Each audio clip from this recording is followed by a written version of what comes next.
എറണാകുളം ജില്ലാ പഞ്ചായത്ത്, ഭാരതീയ ചികിത്സാ വകുപ്പ്, പള്ളിപ്പുറം സർക്കാർ ആയുർവേദ ആശുപത്രി എന്നിവയുടെ സംയുക്ത ആഭിമുഖ്യത്തിൽ 2024-25 സാമ്പത്തിക വർഷത്തിൽ മാതൃവന്ദനം പദ്ധതി നടപ്പിലാക്കുന്നു. ഗർഭിണി പരിചരണവും പ്രസവരക്ഷാ ചികിത്സയും സൗജന്യമായി പദ്ധതിയിലൂടെ നൽകുന്നു. പ്രസ്തുത പദ്ധതി ബ്ലോക്ക് പഞ്ചായത്ത് പ്രസിഡന്റ് ശ്രീമതി തുളസി സോമൻ ഉദ്ഘാടനം ചെയ്തു. പള്ളിപ്പുറം ഗ്രാമപഞ്ചായത്ത് പ്രസിഡന്റ് ശ്രീമതി രമണി അജയൻ അധ്യക്ഷയായി. Vice president Shri N Unnikrishnan, വികസന standing committee chairperson Shrimati Radhika Satheesh, ആരോഗ്യ standing committee chairperson Shrimati Bindu Thankachan, medical officer doctor Ramya Rajan, doctor Sheeba കെയർ എന്നിവർ സംസാരിച്ചു.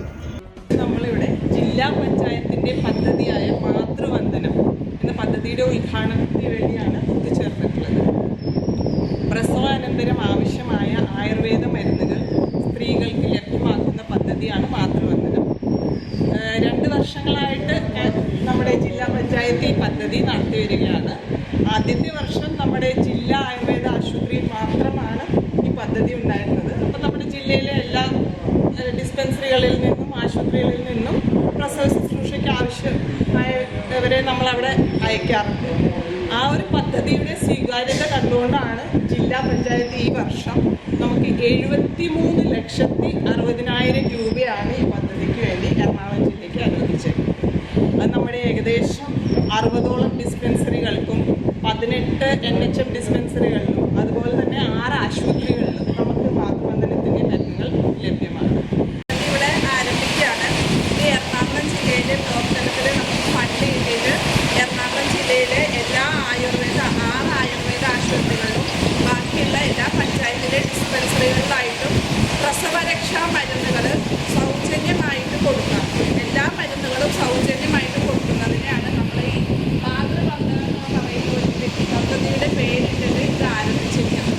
അപ്പം നമുക്ക് എല്ലാവർക്കും അറിയാം, ഒരു സ്ത്രീയുടെ ജീവിത കാലഘട്ടത്തിൽ ഒരു അമ്മയാവുക എന്നുള്ളത് അവരെ സംബന്ധിച്ചിടത്തോളം ഏറ്റവും പ്രധാനപ്പെട്ട ഒന്ന് തന്നെയാണ്. കാലം മാറുന്തോറും നമ്മുടെ കുട്ടികൾക്ക് ഈ ഒരു കാലഘട്ടത്തിലെ കുട്ടികൾക്ക് അമ്മയാവാൻ വരെ മടിയായി തുടങ്ങുന്ന ഒരു കാലത്തിലേക്കാണ് നമ്മൾ വന്നുകൊണ്ടിരിക്കുന്നത്, അല്ലേ?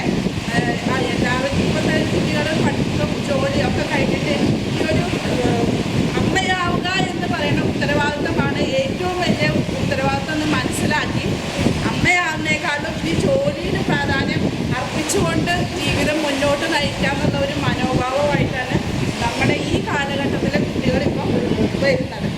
അപ്പം നമ്മൾ അതിൻ്റെ പ്രസക്തി, ഒരു കുഞ്ഞിനെ ഗർഭം ധരിക്കുക അല്ലെങ്കിൽ ഒരു കുഞ്ഞിനെ പ്രസവിക്കുക, ആ കുഞ്ഞിനെ വളർത്തുക, അപ്പം അതിന് വേണ്ട നല്ല സാഹചര്യങ്ങൾ നമ്മുടെ സമൂഹം അവർക്ക് ഒരുക്കി കൊടുക്കാം.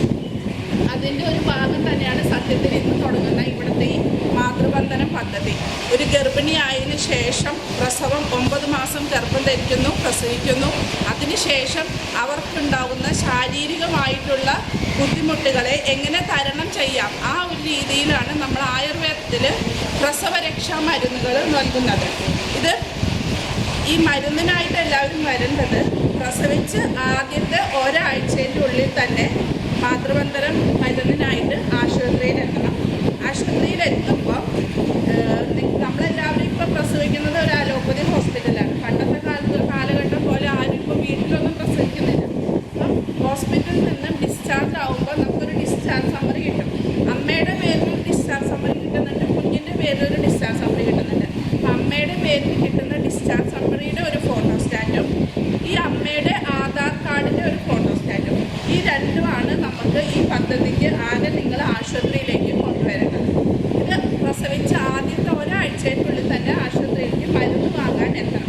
ആദ്യത്തെ ഒരാഴ്ചയ്ക്കുള്ളിൽ തന്നെ ഇത് എത്തണം എന്ന് പറയുന്നത് എന്താണെന്ന് വെച്ചാൽ പ്രസവരക്ഷാ മരുന്നുകൾ, സിസേറിയൻ ആണെന്നുണ്ടെങ്കിലും സാധാ പ്രസവമാണെന്നുണ്ടെങ്കിലും പ്രസവരക്ഷാ മരുന്നുകൾ പ്രസവിച്ചു കഴിഞ്ഞ് ഒരു 6ാമത്തെ ദിവസം തൊട്ട് തന്നെ എല്ലാവരും ഇത് കഴിച്ചു തുടങ്ങും. അപ്പം നമ്മൾ ആദ്യം കൊടുക്കുന്ന മരുന്ന്, ആദ്യം 2 ആഴ്ച കൊടുക്കുന്ന മരുന്ന് ഗർഭപാത്രത്തിനെ ശോധന ചെയ്യുന്ന രീതിയിലും ഗർഭപാത്രത്തിനെ ശുദ്ധി വരുത്തുന്ന രീതിയിലുള്ള മരുന്നുകളാണ് പ്രസവരക്ഷാ മരുന്നിന് ആദ്യത്തെ 2 ആഴ്ച കൊടുക്കുന്നത്. ആ 2 ആഴ്ച നമ്മൾ എല്ലാവരോടും അരിഷ്ടങ്ങളും ആസവങ്ങളും ഒക്കെ കഴിക്കാൻ പറയും. ദശമൂലരിഷ്ടം നിങ്ങൾക്ക് എല്ലാവർക്കും തന്നെ അറിയുന്നതാണ്. ദശമൂലരിഷ്ടം, ജീരകാരിഷ്ടം, അഭയാരിഷ്ടം, ഇങ്ങനെയുള്ള അരിഷ്ടങ്ങൾ ആദ്യത്തെ 2 ആഴ്ച ഗർഭപാത്രം ശുദ്ധി വരുത്തുന്നതിനായിട്ട് കൊടുക്കുന്നു. അത് കഴിഞ്ഞാൽ പിന്നത്തെ 2 ആഴ്ച നമ്മൾ കൊടുക്കുന്നത് കഷായങ്ങളാണ്. അത് ധന്വന്തരം കഷായം പോലുള്ള കഷായങ്ങൾ, മർമ്മ പ്രസവം എന്ന് പറയുന്ന വളരെ ക്ലേശകരമായ ഒരു അവസ്ഥയിൽ നിന്നും ശരീരത്തിലെ വാദം എന്ന് പറയുന്ന ദോഷം വർദ്ധിച്ചിട്ടുണ്ടാവും. അപ്പോൾ വേദനകളായിരിക്കും, എല്ലാവർക്കും നടുവേദന ഉണ്ടാവും, കാലുവേദന ഉണ്ടാവും, മറ്റ് വേദനകളായിരിക്കും. അപ്പം ഈ വേദനകളെല്ലാം മാറ്റുന്നതിനായിട്ടാണ് പിന്നത്തെ 2 ആഴ്ച എല്ലാവർക്കും കഷായം.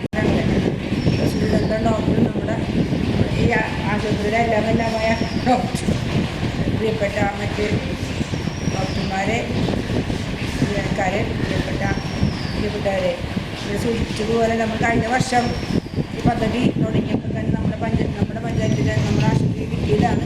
ജില്ലാ പഞ്ചായത്ത് നടപ്പിലാക്കുന്ന ഈ പദ്ധതി ജില്ലാ പഞ്ചായത്ത് അംഗം വന്ന് ഉദ്ഘാടനം നടത്തിയതാണ്. ജില്ലാ പഞ്ചായത്ത് അംഗത്തിന് ഈ ഒരു പരിപാടിയിൽ എത്തിച്ചേരാൻ ബുദ്ധിമുട്ടുള്ളത് കൊണ്ടാണ് ഇവിടെ എത്തിച്ചേരാത്തത്. അതിനുവേണ്ടിയാണ് ബ്ലോക്ക് പഞ്ചായത്ത് പ്രസിഡന്റിനെ നമുക്ക് കിട്ടിയിട്ടുള്ളത്. അപ്പോൾ അതുകൊണ്ട് ഇവിടെ പറഞ്ഞതുപോലെ നമ്മൾ ഈ പ്രസൂതിതന്ത്രം ചികിത്സയുടെ ഭാഗമായി കുറച്ച് കാലങ്ങളായി നമ്മുടെ ശിവ ഡോക്ടർ അതിൻ്റെ ഒരു ഡോക്ടറുമാണ്. ആ ഡോക്ടർ ഇവിടെ നല്ല രീതിയിൽ തന്നെ പ്രസവരക്ഷാ മരുന്ന് കൊടുത്തുകൊണ്ടിരിക്കുകയാണ്. ഇപ്പോൾ ഡോക്ടർ പറഞ്ഞതുപോലെ പരാതികൾ കുറച്ച് വരാറുണ്ട്, മുഴുവൻ പേർക്ക് കിട്ടാറില്ല. കുറച്ച് പേർക്ക് കിട്ടുമ്പോൾ നമ്മളെ മരുന്ന് തീർന്നു, ആ ഡിപ്പാർട്ട്മെൻറ്റ് തരുന്ന മരുന്ന് തീർന്നു പോകും. അപ്പോൾ അതിൻ്റെ ഒരു ശാശ്വത പരിഹാരം എന്ന നിലയിലാണ് നമുക്ക് ജില്ലാ പഞ്ചായത്തിൻ്റെ ഈ പദ്ധതി നമുക്ക് നടപ്പിലാക്കാൻ സാധിച്ചത്. ഇതിനുള്ള ഈ മരുന്ന് ജനങ്ങളിലേക്ക് എത്തിക്കുക എന്നുള്ള ലക്ഷ്യവും നമുക്ക് ജനപ്രതിനിധികൾക്കുണ്ട്. എല്ലാ ഇവിടെ അറിയാത്ത ആളുകളുണ്ടെങ്കിൽ തന്നെ അവരിലേക്ക് ഈ ഒരു സന്ദേശം എത്തിച്ചുകൊണ്ട് നമുക്ക് കിട്ടുന്ന ഈ മരുന്ന് ഡോക്ടറാണെങ്കിലും ശിവ ഡോക്ടറുടെ പ്രസിദ്ധതന്ത്രം ചികിത്സ തുടങ്ങിയ കാലം മുതൽ നമ്മുടെ ഈ ആശുപത്രിക്ക് ഒരു പ്രത്യേകതയും കൂടി ഉണ്ടെന്ന് വെച്ചാൽ അതും കൂടി വന്നപ്പോൾ നമ്മൾ രണ്ടും കൂടി ഒത്തുപോയപ്പോൾ നല്ല രീതിയിൽ തന്നെ നമുക്ക് നമ്മുടെ ആശുപത്രിയിലെ പ്രവർത്തനങ്ങൾ കൊണ്ടുപോകാൻ സാധിച്ചിട്ടുണ്ട്. അത് ഇനിയും നല്ല രീതിയിൽ തന്നെ കൊണ്ടുപോകാനായിട്ട് എല്ലാവരും സഹായ സഹകരണങ്ങൾ അഭ്യർത്ഥിച്ചുകൊണ്ട് കൂടുതൽ കാര്യങ്ങളിലേക്കൊന്നും കടക്കുന്നില്ല. കൃത്യസമയത്ത് തന്നെ നമ്മൾ പ്രസിഡന്റ് ഇവിടെ എത്തിച്ചേർന്നു. ഉദ്ഘാടനം കഴിഞ്ഞിട്ട് പ്രസിഡന്റ് 10 വേറെ എന്തോ ഒഴിവാക്കിയെന്ന് പറഞ്ഞതുകൊണ്ട് ഈ പരിപാടി ഇവിടെ എത്തിച്ചേർന്ന് മുഴുവൻ പേരെയും ഇവിടെ പറഞ്ഞിട്ടുള്ള എല്ലാ കാര്യങ്ങളും കൊണ്ടുകൊണ്ട് തന്നെ മുന്നോട്ട് പോകണമെന്ന് മാത്രം പറഞ്ഞുകൊണ്ട് എത്തിച്ചേർന്ന മുഴുവൻ പേരെയും പള്ളിപ്പുറം പഞ്ചായത്തിന് വേണ്ടി അഭിവാദ്യം ചെയ്തുകൊണ്ട് ഇവിടെ പ്രിയപ്പെട്ട ബ്ലോക്ക് പഞ്ചായത്ത് പ്രസിഡന്റ് ഉദ്ഘാടനം ക്ഷണിക്കുന്നു. സതീഷ്, ഹിന്ദു, തങ്കച്ചൻ, അതുപോലെ തന്നെ മെഡിക്കൽ ഓഫീസർ രമ്യ, ഷീബ, ഡോക്ടേഴ്സുമാരെല്ലാവരും ഉണ്ട്. പിന്നെ നമ്മുടെ സഹോദരിമാരാണ് ഉള്ളത്. ഇപ്പോൾ ജില്ലാ പഞ്ചായത്ത് ഈ പദ്ധതി എടുക്കുമ്പോൾ തന്നെ ആദ്യഘട്ടങ്ങളിൽ ഇങ്ങനൊരു പരാതികൾ വന്നിട്ടാണ് ജില്ലാ പഞ്ചായത്ത് ഇതിനെന്ത് ചെയ്യാൻ കഴിയും എന്നുള്ളത് ഒരു കമ്മിറ്റിയിൽ ചർച്ച വന്നതാണ്. അന്ന് ഞാനുണ്ട് അവിടെ. അപ്പോൾ ജില്ലാ മെഡിക്കൽ ഓഫീസർ പറഞ്ഞു, പ്രസൂതി എന്നുള്ള ആ ഒരു സാധനത്തിൽ ഇത്ര സാധനങ്ങൾ ഇവിടെ വിവരിച്ചില്ലേ, ആ വിവരിച്ചതൊക്കെ അവിടെ പറയുകയും ചെയ്ത് ഇത്രയും സാധനങ്ങൾ സാധാരണക്കാരന് കടകളിൽ പോയി വാങ്ങിക്കാനുള്ള സാമ്പത്തിക ബുദ്ധിമുട്ടുകളൊക്കെ ഉണ്ടാകാറുണ്ട്. പക്ഷേ മെഡിക്കൽ എന്നുള്ള നിലയിൽ നമ്മൾക്ക് ഇവിടെ നിന്ന് ഹോസ്പിറ്റലിലേക്കൊക്കെ കൊടുക്കാൻ കുറച്ച് സാധനങ്ങളെ കിട്ടാറുള്ളൂ. അത് കിട്ടിയാലും എത്ര ക്വാണ്ടിറ്റി ഉണ്ടാവും, ക്വാണ്ടിറ്റി ഉണ്ടാവില്ല എന്നുള്ളതാണ് മെഡിക്കൽ അവിടെ DMO പറഞ്ഞു. അപ്പോഴാണ് അവിടെ ആ തീരുമാനം വന്നത്. എന്നങ്ങനെയാണെങ്കിൽ നമ്മൾക്ക് സ്ത്രീകൾക്ക് പ്രസവ ആനുകൂല്യങ്ങൾ കൊടുക്കാനുണ്ടല്ലോ, പെൺകുഞ്ഞ് ജനിച്ചാൽ എന്നുള്ളതൊക്കെ അലോപ്പതിയിൽ നമ്മൾ കൊടുക്കുന്നു. ആയുർവേദ മരുന്നുകൾ വാങ്ങിക്കാറുണ്ടോ എന്നുള്ളൊരു സംശയമായിരുന്നു എല്ലാവർക്കും ഉണ്ടായിരുന്നത്. പക്ഷേ ഈ ഒരു കാര്യത്തിന് എല്ലാവരും ഹോസ്പിറ്റലിനെ ആശ്രയിക്കാറുണ്ട് എന്ന് പറഞ്ഞതുകൊണ്ട് തന്നെയാണ് DMO ഈ ഒരു പദ്ധതി എടുത്താൽ നല്ലതായിരിക്കും എന്ന് പറഞ്ഞത്. അത് ജില്ലാ പഞ്ചായത്ത് ഏറ്റെടുക്കുകയുണ്ടായി. അതുകൊണ്ട് തന്നെ ജില്ലാ പഞ്ചായത്തിന് ഈ അവസരത്തിൽ അഭിനന്ദിക്കുകയാണ്. കാരണം അത് കുറേ കൂടി വിപുലമാക്കണം. ആദ്യഘട്ടത്തിൽ കുറച്ചേ എടുത്തുള്ളൂ. കാരണം ഇത് ഈ DMO പറഞ്ഞെങ്കിലും ഇത് എത്രത്തോളം ആവും എന്നറിയാതിരിക്കുന്ന സാഹചര്യത്തിൽ കുറച്ച് പൈസയൊന്നും മാറ്റി വെച്ചത്. പക്ഷേ അത് ഈ എന്താണ് ചൂടപ്പം പോലെ വിറ്റഴിഞ്ഞു എന്ന പോലെയാണ്. അത് കുറച്ച് ഇടയ്ക്ക് മാത്രം കൊടുക്കാനുണ്ടായിരുന്നു. അപ്പം അതുകൊണ്ട് തന്നെ വീണ്ടും ആ പദ്ധതിയിലേക്ക് കൂടുതൽ കാശ് വെച്ച് കൂടുതൽ സ്ഥലങ്ങളിലേക്ക് ഇത് വ്യാപിപ്പിക്കണം. താലൂക്ക് ബേസിലല്ലാതെ തന്നെ പഞ്ചായത്ത് തലത്തിൽ ഓരോ പഞ്ചായത്തിൻ്റെ കീഴിൽ ഹോസ്പിറ്റലുകളുണ്ട്, അവിടെയൊക്കെ ഇത് കൊടുക്കണം എന്നുള്ളത് കൊണ്ട് തന്നെയാണ് ഇങ്ങനൊരു പദ്ധതി വിജയകരമാക്കാൻ ജില്ലാ പഞ്ചായത്ത് തുനിഞ്ഞിട്ടുള്ളത്. ഈ ചാനൽ ഷെയർ ചെയ്യുക, സബ്സ്ക്രൈബ് ചെയ്യാൻ മറക്കരുത്.